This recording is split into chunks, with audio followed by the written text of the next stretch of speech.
মৃত্যুপুরীর উল্লাস মঞ্চ থেকে গঙ্গা ও পদ্মার উত্তাল ঢেউয়ে ডুব দিয়ে হিন্দু মুসলিম বৌদ্ধ খ্রিস্টান নয়, কোনো আদিবাসী সাঁওতাল যুবক নয়, নিতান্তই একজন ছাপোষা মানুষের প্রশ্ন।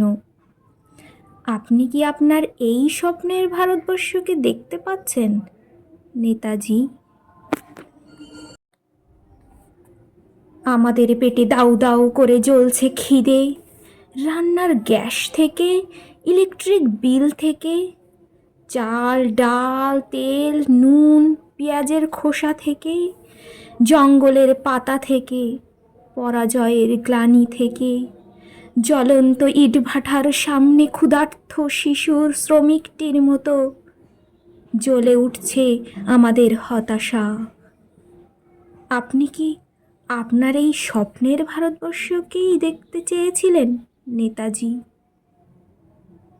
যুদ্ধ যুদ্ধ খেলায় আমরা প্রথম শহীদের লাশের উপর পিষে দিয়েছে ট্রাক্টর, সৈনিকদের বুক ঝাঁঝরা করে দিয়েছে, গুলির পর গুলি বন্দুকের নলের মতো এগিয়ে আসছে, প্রতিশ্রুতির গোলা বারুদ। রাষ্ট্রের মুখে ছুঁড়ে দিয়েছি বান্ডিল বান্ডিল কাগজ, দেশের সম্পদ লুণ্ঠনকারীদের দিচ্ছি সুরক্ষা বলয়।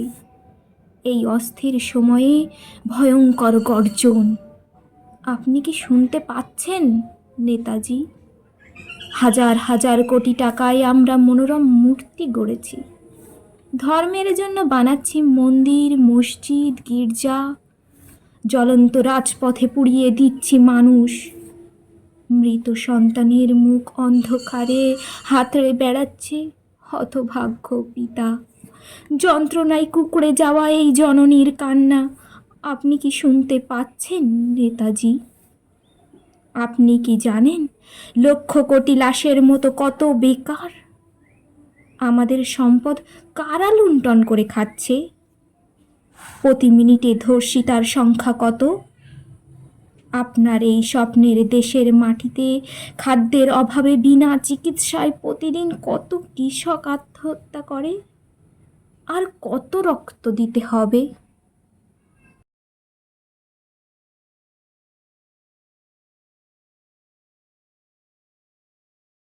দু মুঠো ভাতের জন্য আমিও বাঁচতে চাই। প্রাণপ্রিয় নেতাজি সুভাষ, আপনাকে বলছি, আমরা কবে স্বাধীনতা পাব? আমরা কবে স্বাধীনতা পাব? আমরা কবে স্বাধীনতা পাব?